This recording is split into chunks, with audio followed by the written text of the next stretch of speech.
네, 오늘은 마가복음 두 번째 시간입니다. 이 안식일 논쟁이라는 제목으로 말씀 나누도록 하겠습니다. 자, 오늘은 손 마른 사람 치유 사건입니다. 오늘 본문 1절을 보시면요. 예수께서 다시 회당에 들어가시니 라고 기록을 합니다. 먼저 이제 마가복음 앞장에서는요. 이미 안식일에 회당에서 여러 사건이 있었습니다. 그러니까 예수님은 이미 안식일법 위반자로 이 요주의 인물이 되신 겁니다. 그런데 무슨 회당에 들어갔는지 이름이 없죠. 아마도 그 당시 회당은 다 그런 형식적인 이런 규례에 매여 있었던 것 같습니다. 여러분, 바리새인들과 제사장들이 왜 이렇게 율법에 민감할까? 예수님이 하는 행동 하나하나에 이렇게 민감하겠습니까? 그저 예수님이 인기가 너무 좋으시니까 시샘을 한다고 생각할 수도 있습니다. 그럴 수도 있겠죠. 그런데 바리새인들의 반응에는 상당 부분 역사 의식이 깔려 있습니다. 자, 지금 이스라엘은요, 구약 시대 때 아수르와 이 바벨론에 의해 처참하게 멸망을 당하고 다시 세워진 나라입니다. 그리고 현재로는 지금 로마의 지배를 받고 있습니다.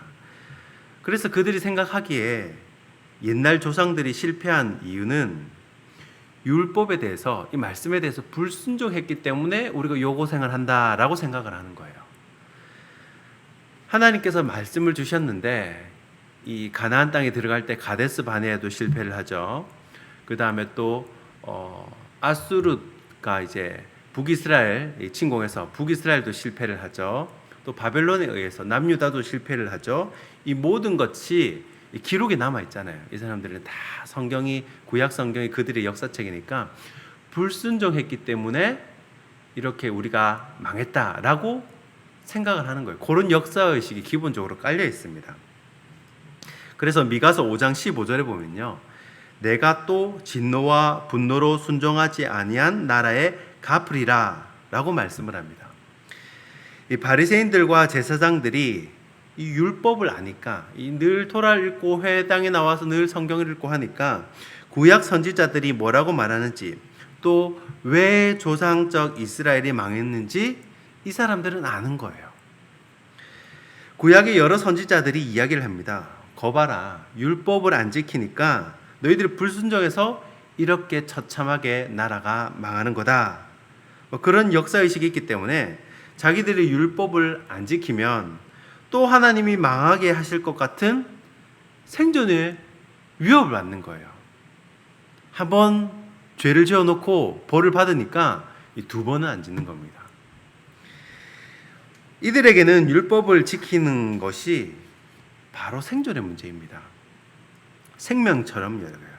그래서 6절에 보면 이 헤롯 당원과 바리새인들이 예수님을 죽일 음모까지 꾀하는 부분이 나오죠. 6절에 나옵니다. 물론 여러 가지 복합적인 이유들이 있겠지만 기본적인 역사 배경이 그렇다는 거예요. 자, 2절에 보시면요, 사람들이 예수를 고발하려 하여 안식일에 그 사람을 고치시는가 주시했다라고 말씀을 합니다. 자, 예수님이 또 안식일을 지키지 않고 병을 고쳐주시는지 가만히 지켜보는 거예요. 율법을 어기나 안 어기나 저 사람이 우리 민족 망하게 한다 하고 이렇게 가만히 이렇게 쳐다보고 있는 겁니다. 사실 이 유대인들이라고 마냥 맹목적으로 안식일을 지키는 것은 아닙니다. 이 이스라엘에는요, 미시나라는 책이 있습니다. 성경에는 다 담지 못하는 조상들로부터 내려오는 이야기들, 구전 있잖아요. 입에서 입으로 전해지는 토라가 있어요. 모세가 그랬다더라, 이사야가 그랬다더라 하는 구전을 모아서, 입에서 입으로 전달되는 그 구전을 모아서 만든 책이 이 미시나입니다. 이 미시나에 보면요, 생명이 위험한 상황에서는 안식일에 의료 행위를 해도 된다, 규례를 깨는 것이 아니다라고 되어 있습니다. 그런데 손 마른 사람은 지금 생명이 위급한 건 아닙니다.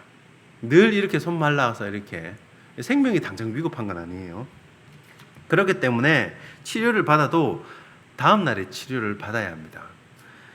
그러니까 이 건도 이 걸고 넘어지기 좋은 건수인 겁니다. 안식일에 또 규례를 어기기만 해봐라. 그러고 팔짱 끼고 예수님이 이렇게 곁눈질로 쳐다보는 거죠. 그러니까 예수님이 그들의 이 마음의 완악함을 아시고 이렇게 말씀을 하십니다. 오늘 본문 4절입니다.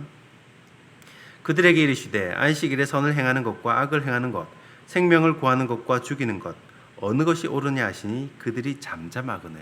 아멘. 예수님의 질문에 사람들이 대답을 못합니다.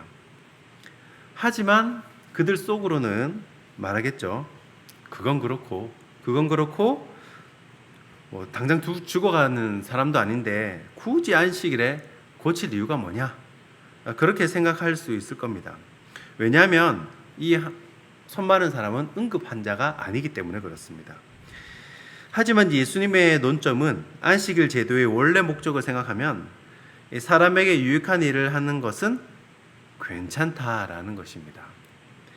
우리들이야 당연하다고 생각을 하지만 그 당시에 유대인들에게는 상당히 파격적인 개념이고 유대 랍비 문헌 어디에도 찾아볼 수 없는 그런 이야기입니다.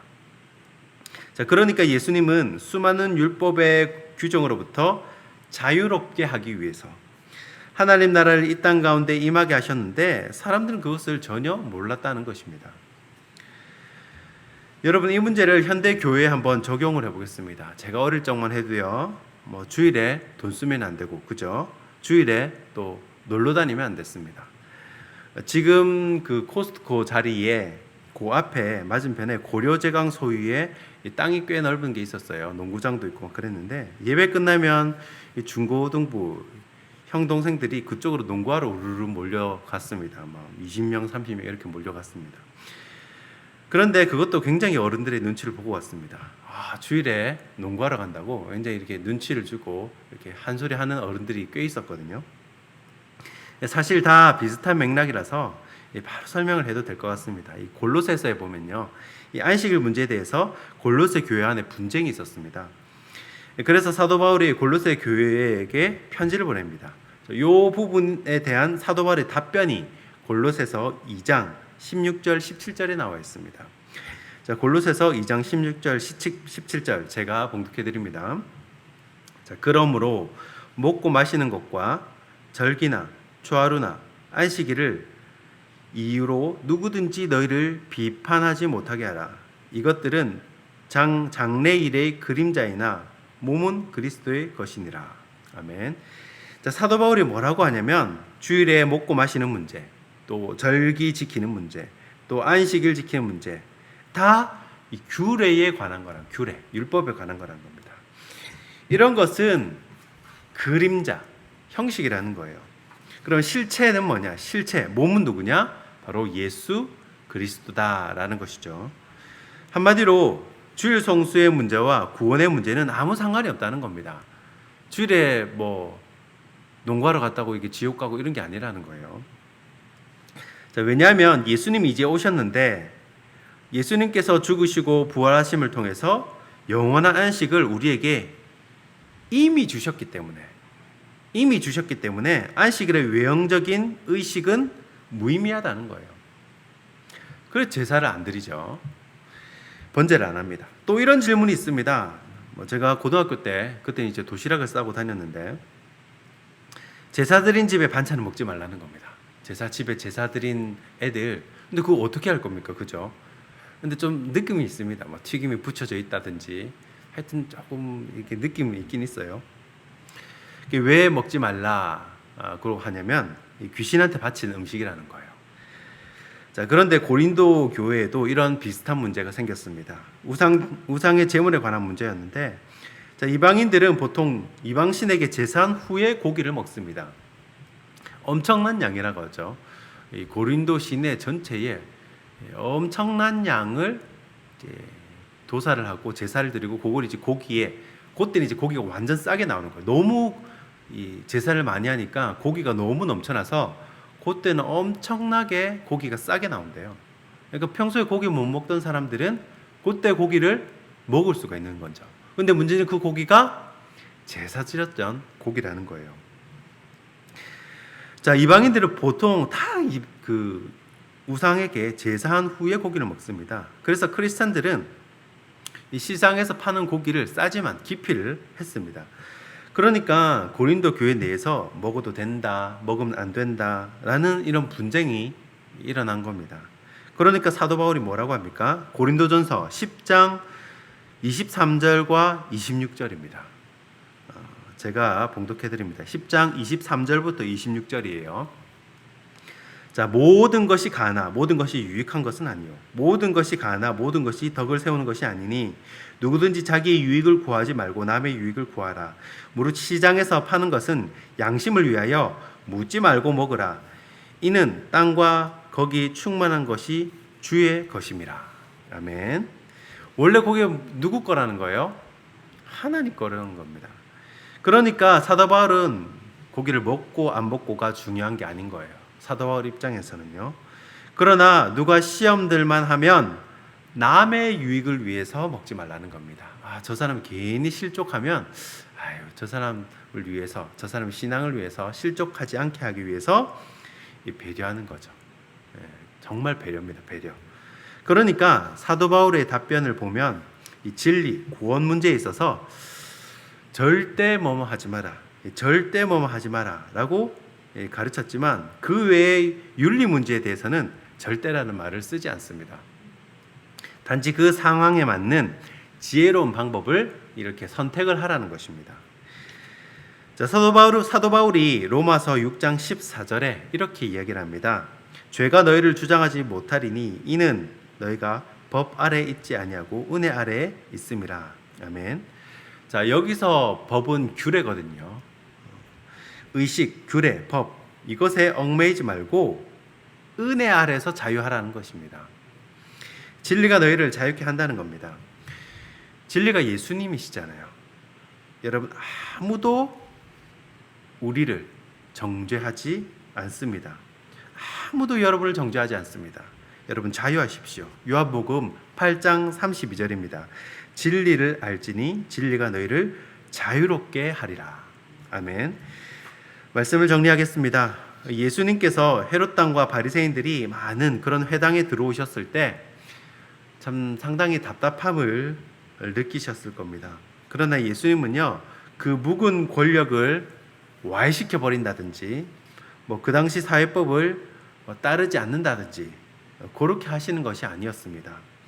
그것과는 상관없이 옆에서 바리새인들이나 헤롯단이 어떻게 찔러도 그것과는 상관없이 계속 가르치시고 고치시고 전파하셨습니다. 이 논쟁에 상관없이 계속 주님의 사역을 감당하셨다는 것입니다. 예수님이 하는 사역에도 여러 가지 어려움이 있었고 반대하는 사람도 많이 있었습니다. 그러나 주님은 하나님의 사역을 묵묵히 감당하셨고 또 하나님의 일이기에 하나님께서 친히 이루어 가셨습니다. 교회 안에도 이런저런 논쟁이 있을 수 있지만 예수님이 하셨던 사역을 생각하면서 여전히 생명을 살리는 일에 마음을 쏟는 저와 여러분이 되시길 주님의 이름으로 축원하고 축복합니다. 기도하겠습니다.